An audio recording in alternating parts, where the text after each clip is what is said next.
Hello, everybody. Thank you for joining us with Women Have Needs Too. Women have needs too. Right now, I need to get fit.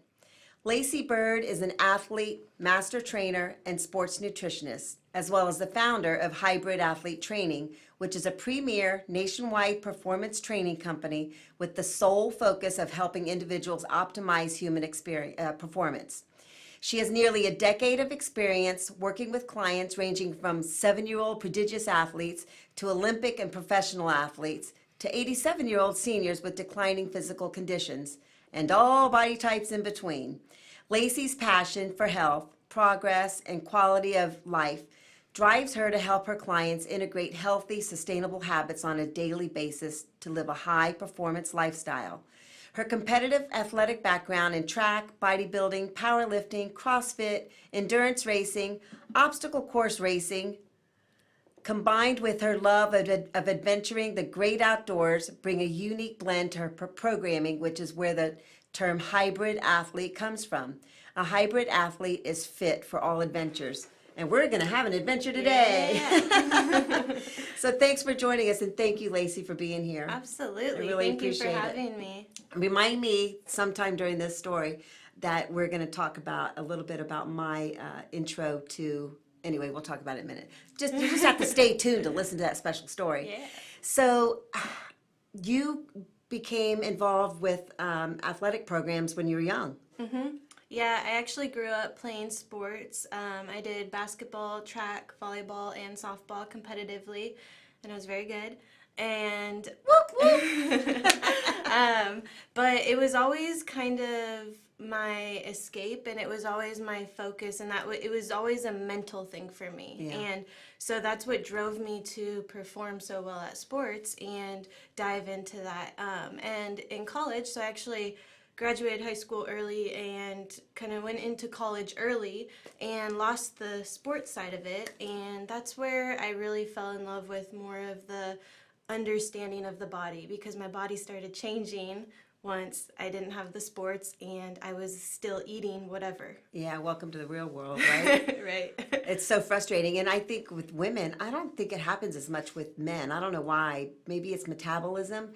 But you're so right. You said something about understanding your body. And I'm just beginning to start to understand my body. I'm not saying I do understand it yet, but Yeah.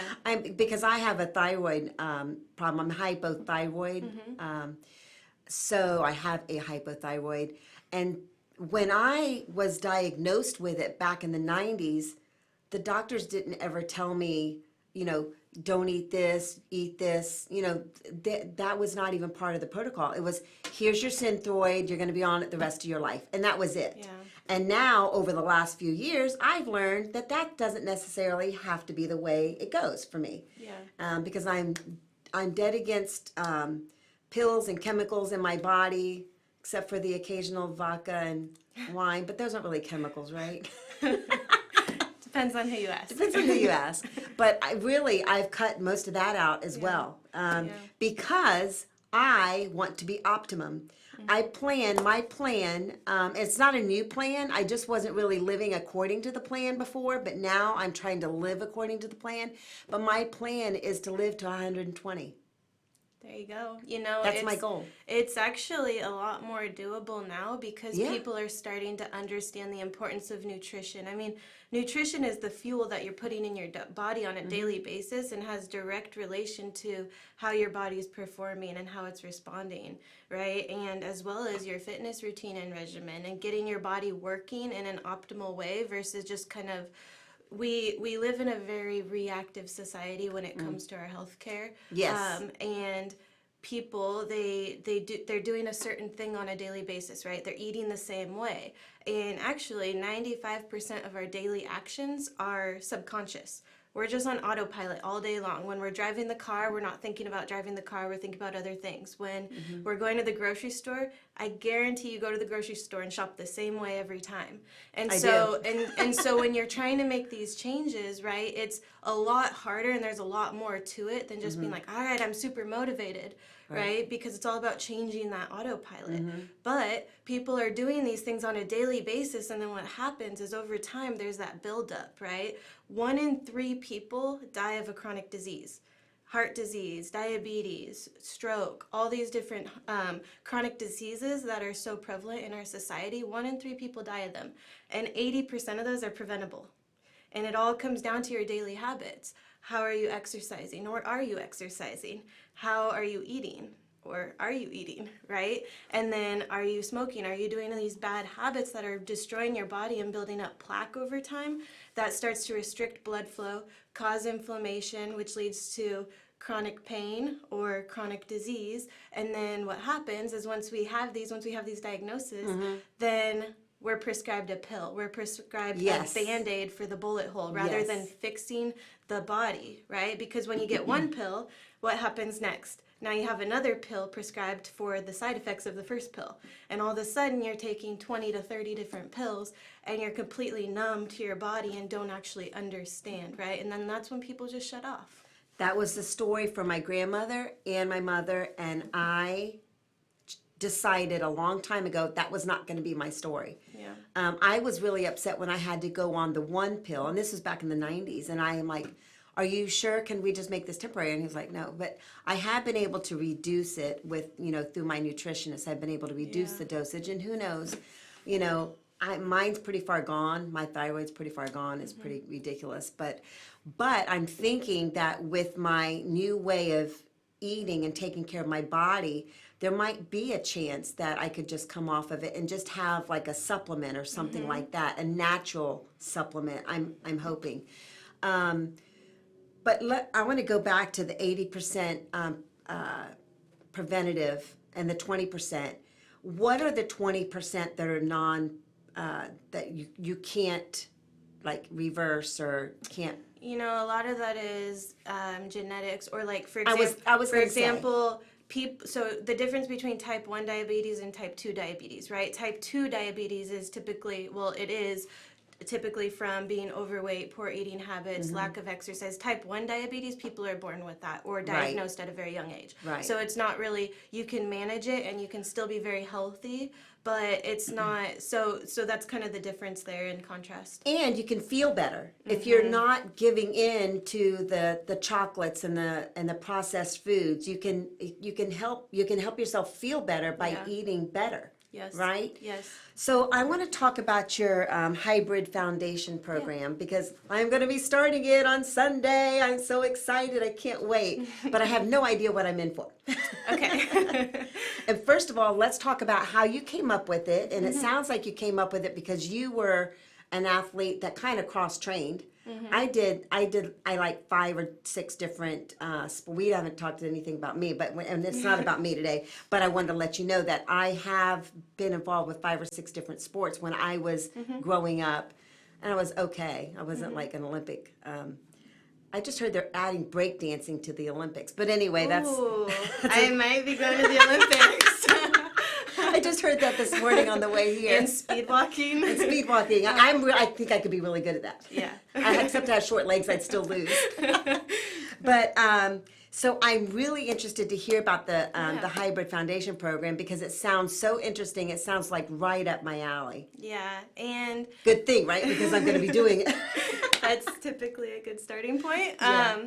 So the Hybrid Foundation program, it kind of started with when I was working with clients, and when I first started as a nutritionist, when I first started getting into nutrition, super overachiever. I was spending hours. I was going to call you an overachiever when you graduated from high school early. I'm like, oh, she's one of those damn overachievers. I was like spending hours just nerding out on these nutrition programs and writing super detailed, like they were pages long. And this is at what age?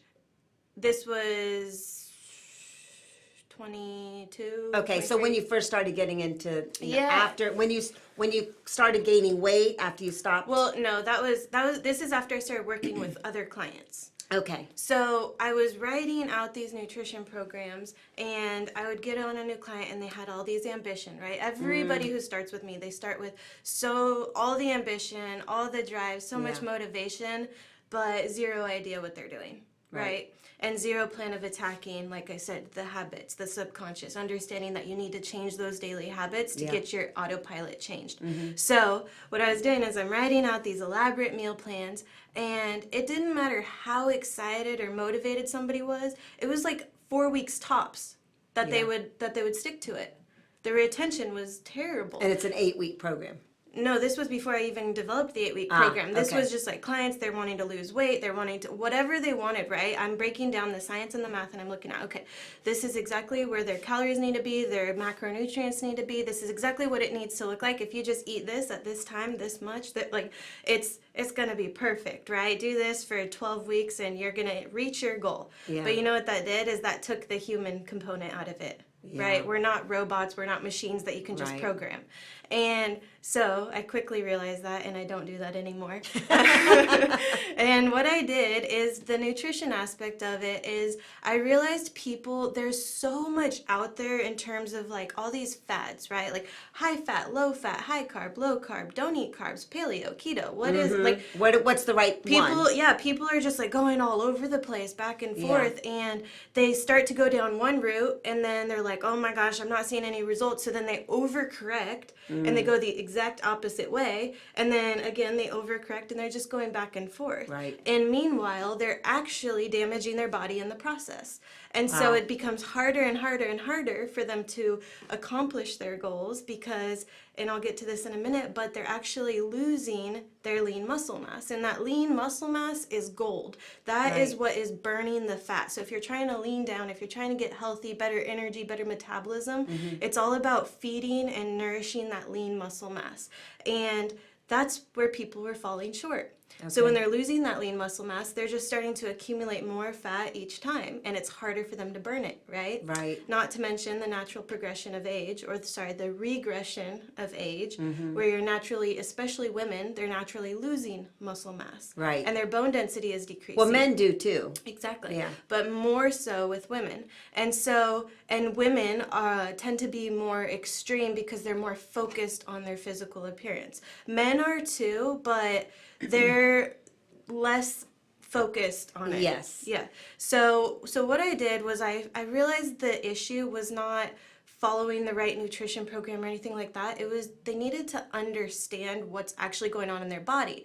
Because in order to adhere to these habits and these changes, you have to understand why you're doing what you're doing. I agree. For example, you have to understand what protein's role in the body is and why you need it and why you need a certain amount of it and why you need to consume that with fiber, right? So when you're trying to cut out a macronutrient completely, then your body is going to have effects, Can we have a timeout? Yeah.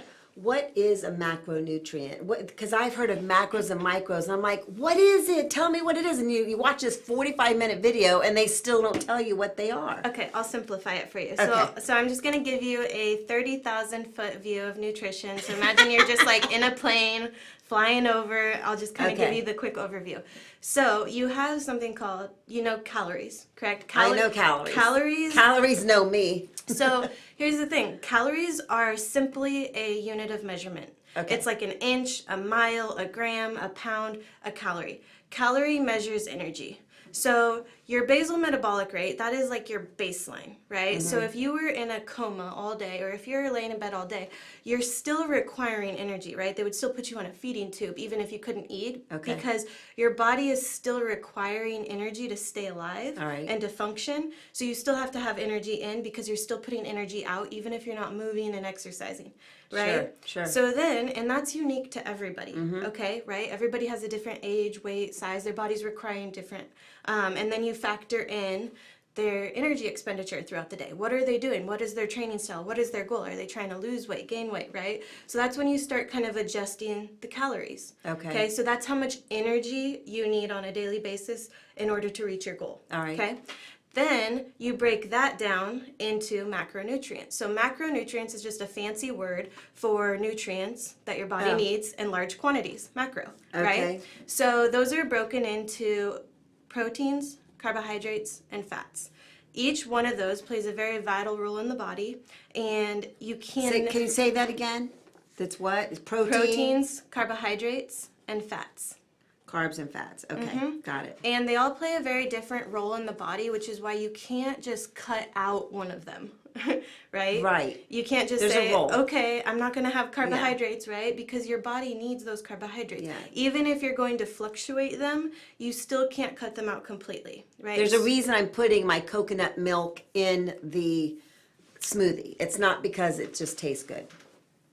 I need it. Yes. Yeah. Well, I mean, not necessarily coconut milk, But but yeah. something, So you break down, and then underneath carbohydrates, it's broken into fiber and sugar. And these are really important when you're talking in terms of energy and digestion, as well as function, right? So like I said previously, when you're consuming a certain amount of protein, your body needs a certain amount of fiber to help you break that protein down. Yeah. Because fiber's role in the body is to, one, cancel out the insulin response of sugar so that you're not spiking your blood sugar levels and then Okay. dropping them, and your body's just on this roller coaster all day. Like if you've ever eaten Oreo and then you end up eating like the whole box, or chips or cookies or crackers. No, I've never done that.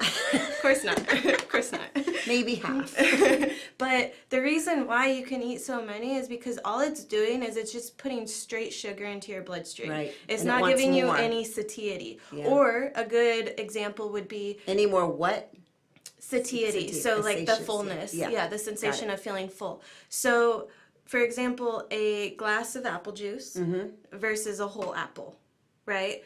You could drink a glass of apple juice Really quick. and you don't really feel full, you don't feel anything, right? Right. And it goes like you feel energized because it gives you that straight sugar. But an apple, you feel that sense of fullness, right? Right. That's the skin and that's the fiber in the apple canceling that sugar out. Okay. So it's a better meal and it's better for your body, Right. right? It makes sense? Yeah. So the difference, so those are all broken down, right? That's macronutrients, okay? And what you do is based on your goal, based on your energy expenditure, based on what your daily activities look like, you fluctuate those differently, right? If you're trying to tone up, build muscle, etc., you're going to increase that protein intake a little bit, right? And then your carbs are going to go with that, fats are going to go with that. So all you're doing is underneath the calories, you're kind of fluctuating those macronutrients to fit where your goals need to be. Okay. Underneath macronutrients is micronutrients, so that's nutrients that your body needs in smaller quantities, and that's where the micro comes from. And that's vitamins and minerals to help your immunity, help your body function properly, help repair, recovery, and longevity of life, quality of life, etc. So when people are putting themselves on a diet and they're watching their carbs, they're watching their fat, what else do they watch? I think a big mistake a lot of people do is they watch all that stuff, but they don't Know what they're watching? They don't. Number one, they don't know what they're watching. They don't know how much to hold back on and how much to give in. But they also don't cut down on their processed foods. And to me, if you just cut out of processed foods altogether, then that's a huge jump in the right direction. Is that right? Yeah, that is a huge jump, and that's like the difference. So that's where okay, for example, you could have a bowl full of black beans, kidney beans, quinoa, vegetables, Brussels sprouts, broccoli, like a big bowl, and say that's like 30 grams of carbs. Or you could eat like a piece of bread that's 30 grams of carbs, right? And it's just like white bread. You're just eating it. It's processed, it's broken down. And it's so good. But it again. But it's so bad. So when that bread, when that wheat is broken down, you take away the fiber, and it's just sugar, right? Yeah. And so the difference is when you're getting all those vegetables and those whole foods and the whole grains, you're getting that fiber. You're getting those micronutrients. So that's where the macronutrients, right? It's 30 grams of carbs, but the micronutrients, one of them is way more dense in micronutrients, vitamins, minerals, that's going to actually sustain you, right? Okay. Versus just filling that up. So that's where you go from, but the problem is, and here's the thing, is so many people, and I would say like 95% of the people that come to me, one, they're under eating and overtraining. So people who are already exercising, already consider themselves having a healthy life, and they're focused on their fitness, they're focused on eating healthy. 95% of them, actually probably closer to 99% of them, are under eating, overtraining. Really? Yes. So they're putting their body in constant inflammation without feeding it. So we're going to go back to what I said about, and this is the other side of the program, the fitness side, right? So that nutrition. So that's part of the program, getting your macros and micros figured out, and you give a prescription for that? So I start with actually assessing, and this is where I switched things on their head. So rather than me just giving somebody a meal plan and saying this is what you need based on science and math, I flipped it around completely. And in the beginning, I don't even give anybody any feedback about their nutrition. I don't say this is what you're going to need, this is what you should change, this is like, I don't give anything. And that first week, I have them logging everything that they're doing. So they're just reflecting and recording on what they're already doing. What are their current habits already? What does their current nutrition pattern already look like? And then after 7 days of that, they submit that, and I break that into the macronutrients, the science, and then I assess what are their current habits? What are their current patterns that I'm seeing that are causing an issue? Right? What's the issue there, okay? And then what we do is now you have something to base it off of. Now you know, okay, this is where I'm at versus this is where I should be, right? But this is not the next step. It's like climbing a mountain, right? You have to start the climb up there. So then what we do is we start adjusting what you're currently doing to match where you should be. So it's a process that takes 8 weeks. This 8-week program is not designed to lose as much weight as you can in 8 weeks or anything like that. It's designed to build a foundation so that after that 8 weeks, you have momentum and you're not even thinking about it. It's harder for you not. It becomes your new habit. Yes, it's harder for you not to do it than it is to do it, because now you understand what you're doing, as well as you've changed the habits, and your body has now adjusted to that. And so now it's absorbing those nutrients and it's actually using them versus just, so a lot of people, right, they're under eating so much that they're feeding their body, they're fueling their body, with false energy. So sugar, alcohol, caffeine, right? All these different things to give them this false sense of energy and to change their state rather than just nourishing their body. Your body has a built-in engine like a train. Like it wants to fuel, it wants to fight off disease. It wants to recover, it wants to repair. But if you're not feeding it and nourishing it properly, it won't do that, right? And if you eat the proper foods, and I've learned, because I was working with Dr. Michelle, I have to introduce you to Dr. Michelle one day, but I have a new regimen because of Dr. Michelle, and now I juice in the morning, and I'm doing a smoothie at lunch, and that's my new regime. And you might change it. I don't know if you're going to change it or not, but I got into that habit, and now that's my new habit, because before, well, way before, I thought I was doing something good for myself because I was making frittatas just about every day. And I found out that my body doesn't like eggs. It just, and so what that does is that causes inflammation in my body. So I had to learn what things cause inflammation in my body. What causes inflammation in my body is going to be different. You can probably eat eggs all day long and be fine. I don't know. But every body is different, and that's where you come into play, and you customize it for that individual. Yeah, I don't ever tell somebody what to eat. I just teach people how to eat. So I kind of create the equation and coach them through the process of building their own meal plans, their own recipes, because aside from what you just said, there's also environmental factors, right? Like somebody who lives in Wisconsin isn't going to have the same access to food as somebody who lives in San Diego. They're not going to have the same taste, so they're not going to enjoy the same foods. But if you understand what foods are broken into and how to read a nutrition label, how to understand what your body needs and why, then you can build, I mean, it doesn't matter where you're at. You can be on vacation. You can be like, I've been traveling for the last 2 months. Like you can be doing whatever, wherever, and you still know what your body needs and how to get it what it needs. It's difficult when you're traveling too, because you and I both just got off a 4-day trade show, and we're living out of a hotel room basically. But I went grocery shopping. I went grocery shopping to make sure I had the proper food, so I wasn't going to be eating the junk that was available to me, easily available, but, I tried to be good. Yeah. I did okay. When I went out to dinner, I did have a dessert, and it was damn delicious. But I regretted it almost immediately, because I just felt my body not wanting it, and, it gave me that bad feeling. And I mean, I don't want to give up desserts and the things Yeah. that I love altogether. But you know what I can do? I can have a bite or two instead of a whole one. Yeah, and I always tell people just because, first of all, a couple of things. One, just because everybody else around you is eating a certain thing or putting junk in their body doesn't mean that you have to. But also, you can still enjoy the dessert without being your sustenance. So what I mean by that is, like, typically, and it's kind of funny because people like make fun of me, like, before I'll go out to eat with friends or something like that, I'll eat. Right. I'll eat a Because then meal. you're not going to get sucked into the bad stuff. Well, and I'll still enjoy it. I'll Yeah. still enjoy the flavor, but I'm not using that as my sustenance to fuel me. Right. Because, You've already put the good stuff in. yeah, I already have that foundation. I already have the fiber, the protein. I already have the whole breakdown, so I feel great. Now it's, okay, yeah, I'm going to have a little bit of that, but I'm already like 80% full that I don't feel like I need to eat that whole Right. pizza. Like, Right. I'll still have, half a slice of pizza and just enjoy the flavor and Yeah. enjoy it. But I don't restrict myself from anything. When I was in the bodybuilding realm, it was like, and my husband and I both, it was like boiled chicken, tilapia, broccoli, brown rice, quinoa, Boring. egg whites, and oatmeal for like years, Yeah. like 3 years at least straight. Wow.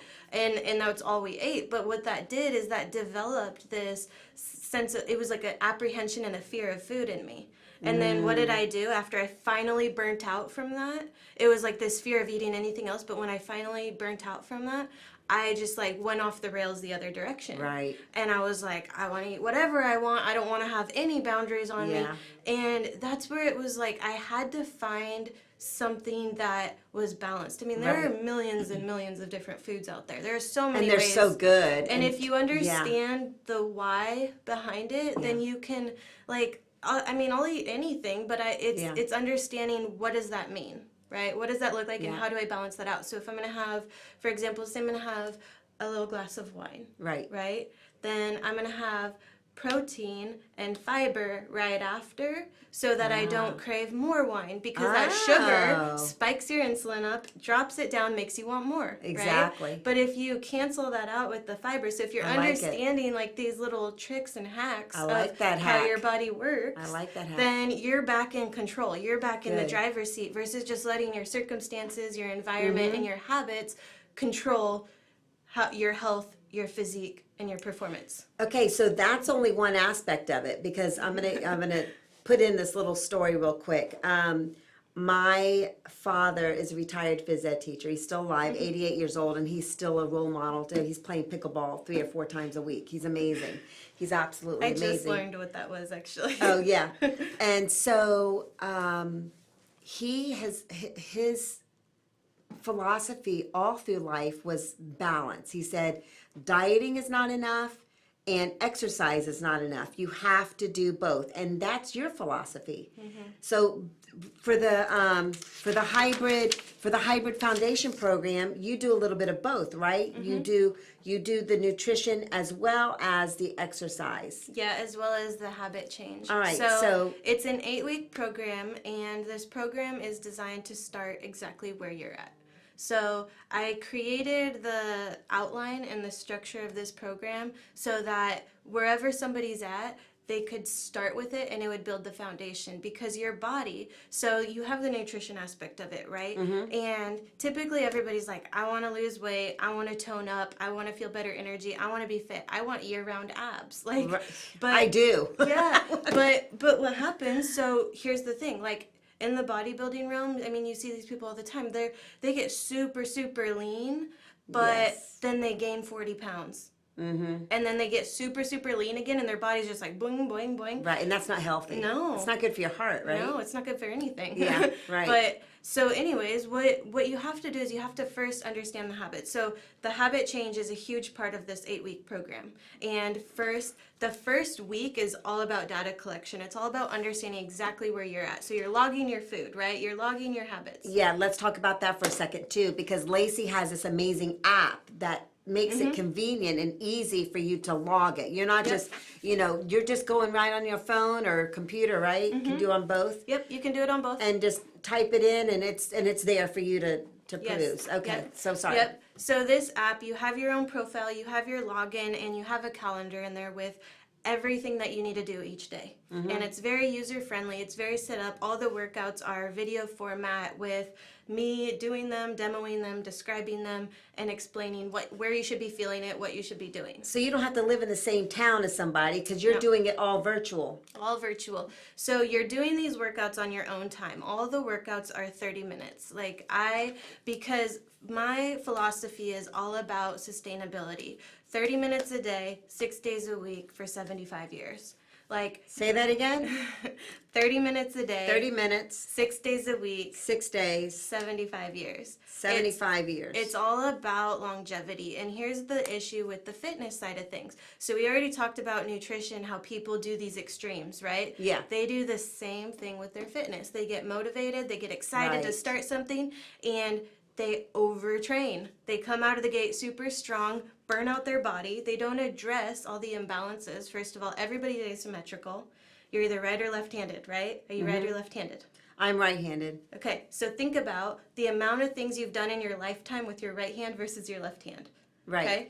And what happens is those muscles on that right side begin to get shortened because your body, you have your skeletal system, which is your bones, and then you have your muscular system, which it holds those bones in place, but it also, your muscles lengthen and shorten Right. to pull on the bone, move the joint. So Yeah. for me, to move my forearm, my bicep shortens to pull my elbow joint up, right? Your body is doing that, and then what happens is on this right side, you're picking up all the groceries with the right side. Right. You're holding the kids, you're walking the dog, you're lifting the phone, you're standing, leaning to the right, right?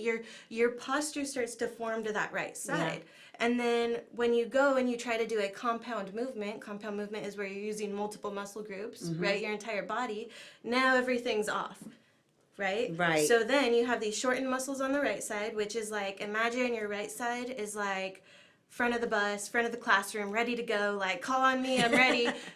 Left side is like back of the bus. I'm going back to bed. Like I'm here if you guys need me, but not really, right? Love and it. so it's more delayed because those muscles are lengthened. Yeah. Okay. So the right side is shortened. So that first step has to be about addressing those imbalances, as well as you have these movement patterns, right? So we're sitting. We live in a very sedentary society where people are sitting all day long. Yeah. So your muscles, front of even a though you computer. feel like you're not doing anything, your body's actually working to hold you in this position, True. right? So true. So your hip flexors, which hold your leg, so your leg is here, your torso is here, your hip flexors hold you, right? It holds you up. So your hip flexors are constantly firing on a daily basis. Your shoulders, you have this insertion point between your bicep, your anterior deltoid, and your pec muscle, okay? You're on the computer, you're driving the car, you're doing whatever, you're on your phone, your arms are always in this forward position. Right. So you start rounding Exactly. forward. Yeah, I had that issue. Yep. And my neck, too. Yep. I And had then to correct my neck. Exactly, because here's the thing. Your spine is being pulled forward. So your muscles, your muscular system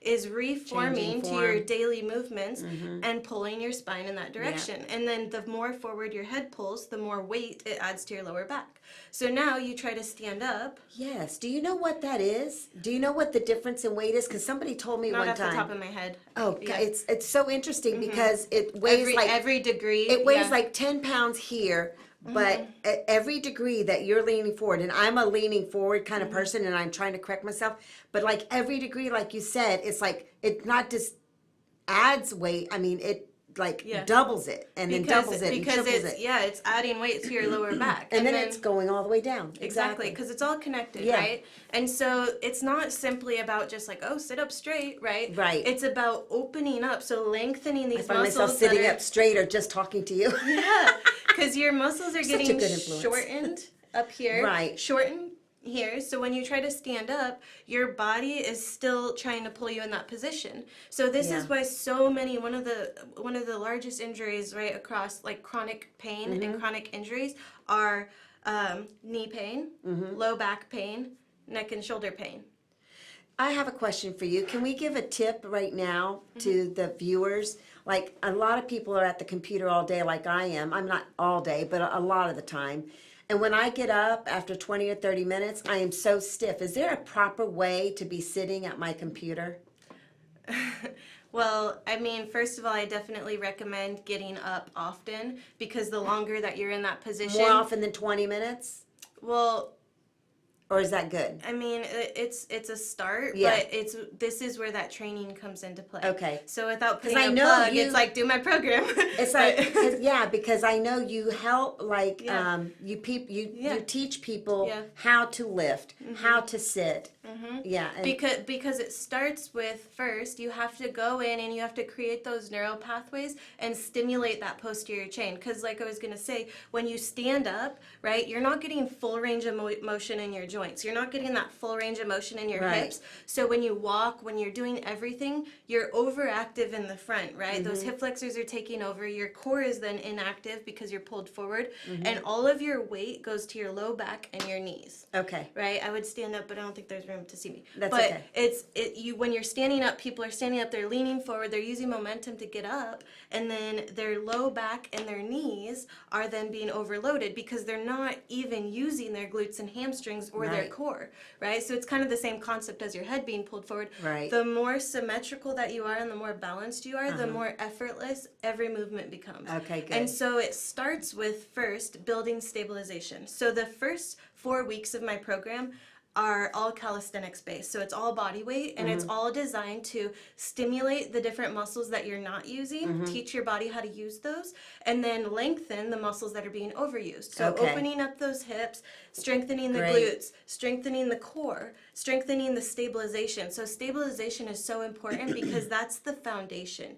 Your body has almost 900 muscles, and it starts with those little Wow. stabilizer muscles. Okay. But I guarantee you're only using a fraction of that. Right. Right? So to do 100% of the work, you're using a third of your muscle capacity. Because Okay. you're just loading those same muscles, right? Right. And that's where that chronic pain comes from, which leads to chronic injury. It doesn't happen overnight. Right. It's chronic pain because you're starting like, oh, I'm fatiguing my shoulder. Yes. And then you keep using those same muscles, right? Because you're not teaching your body how to use the rest of your body. And that is so, so common in almost every person I've ever trained, actually. Right. Because it's not, people they want to work out, they want to go straight into compound, complex movements because it's like, I just want to burn a bunch of calories Right, and I want to move. right. But they're not going to get very far because Yeah. they're going to burn out their body. One, they're going to create constant inflammation, and your body and building and progress is all this like rhythm of stimulate the muscle, right? Then recover, nourish, feed the muscle so that it can grow, because what's happening is you're lengthening, shortening these muscles, Right. So lengthen, shorten. And then until you feel that pump. You ever feel that like it's full? Yes. That muscle's full? Yes. What's happening is you're pumping it so full of blood that you get these little micro tears on the muscle. Okay. Those micro tears then are actually a good thing. That's when you feel kind of like sore and Right, fatigued. right. But if your recovery and if your nutrition and hydration do not match that, then you're going to stay in that same place. Your body's going to get stiff, right? You're Right. using those muscles, but then you keep using those muscles. Yes. Right? And so Well, we're going to have to take your program because we're going to have to wrap it up. So really quick, who is right for your program? So the ideal person for my program would be somebody who feels like they've been active their whole life. So somebody that's experiencing any kind of chronic pain, fatigue, tiredness, or somebody that has been they've been trying the fitness thing. Not somebody that's brand new to it, Right. but somebody that's been in the fitness realm. They've been doing it, they've been active their whole life, they're starting to eat healthier, but they don't feel like they completely understand it. They don't Right. understand how their body works, and they feel... And they may not see any Yeah, changes. And people that don't feel any changes, people that feel frustrated when it comes to fitness. Like Okay. my body keeps fluctuating. Like they don't understand how their body actually works because they're trying to memorize a program or memorize certain foods to eat or things Right. like that. So somebody that feels lost when it comes to fitness and nutrition, but they have complete desire of being healthy, having Yeah. long-term energy, recovery, feeling good, and performing great. Fantastic. Now, how do people get a hold of you? Through hybridathletetraining.com, you can go on there, or on Instagram, it's Lacey Mystery Byrd, or on Facebook, it's just Lacey Byrd, and you can reach out to me and set up a consultation. Wonderful. Thank you so much. And Thank thank you. Women have needs too. Right now, I need to live to my optimum potential, and I'm going to do that with Lacey. Thank you. Yes. Have a great day.